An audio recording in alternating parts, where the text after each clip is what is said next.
अपने भाई है, पड़ोसी, अपना गांव का कोई है, उसको पहचान रहे, उससे लड़ाई लड़ रहे, जिसका कोई मतलब ही नहीं है। तो इसी क्रम में कई वक्ता रहे हैं, कई वक्ताओं की लंबी लाइन है, लेकिन मैं आप सबसे गुजारिश करना चाहूंगा कि हमें शिक्षित बनना है, और शिक्षित बनेंगे तो समस्या को पहचानेंगे, और समस्या को पहचानने के बाद उसका हल निकालेंगे और दुश्मन को पहचानेंगे। और दूसरा, शारीरिक रूप से मजबूत होना है। कई साथी चढ़ते चढ़ते थक गए थे। हम हमारे बुजुर्गों से सुना करते थे कि हमारे कलजी बेमा, जो हमारा जम्बुआ थाना हुआ करता था, गोविंद गुरु महाराज या जब 1913 से पहले कार्यक्रम करते, तो सुबह 7 बजे उनकी अटेंडेंस होती थाने में, और शाम को शायद 5 या 6 बजे फिर थाने में अटेंडेंस होती। तो वो सुबह 7 बजे में अटेंडेंस करके यहाँ पर आते, और शाम को 5 बजे अटेंडेंस, यहाँ शाम को 5 बजे वापस जाके अटेंडेंस देते वहां थाने में। और पसे रात्रि पासा आता, निवेला 4 बजे उठी पासा भी जाता, अटला काटा था ना, मैं डोंगरे सड़ते सड़ते थाकी गया। तो शारीरिक रूप से भी मजबूत होना है, और आने वाले समय में हमारे समाज को एक नई दिशा देनी है। हम सबको मिलके, हम तो हमारा सबका उम्र चली जाएगी, लेकिन आने वाली पीढ़ी की रक्षा कैसे करनी है उस पर विशेष ध्यान देना है हम सबको मिलके। और हर समाज में एक बात ये ध्यान रखना, ये विचारधारा नेता बनाने के लिए नहीं खड़ी की थी। बबर दादा ने बताया, बाकी साथियों ने बताया, कई साथियों ने संगठन में काम किया। ये विचारधारा आदिवासी समाज के हित में खड़ी की थी, और जिस संगठन में और जिस समाज में समाज से भी कम और नेता ज्यादा बन जाते हैं, वहां दिक्कत खड़ी हो जाती है। उस बात का भी हम सबको ध्यान देना है। और लड़ाई नेताओं के लिए होती है ज्यादा, समाज सेवी बनने के लिए कोई नहीं लड़ता है। लड़ता है समाज सेवियों में टकराव होता है? नहीं होता है, नेताओं में ही होता है। और हमारा पहली बार ये समाज एकत्रित हुआ है, पहली बार ये समाज एकत्रित हुआ है। हम सबकी जिम्मेदारी है इस कार्य को बनाए रखने की।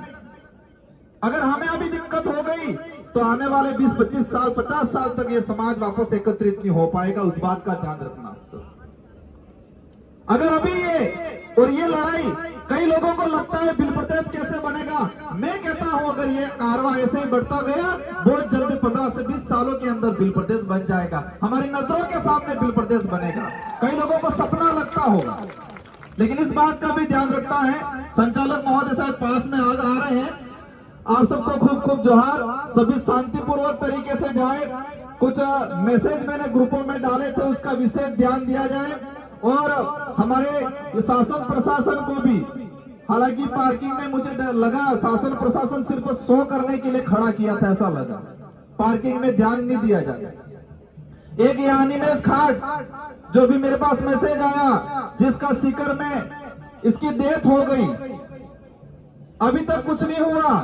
कार्तिक बिल सिरोही, उसको मार दिया गया, अभी तक कुछ नहीं हुआ। मध्य प्रदेश में पहले 2-3 मर्डर हुए, अभी तक कुछ नहीं हुआ। वो क्यों नहीं हुआ? वो क्यों नहीं हुआ?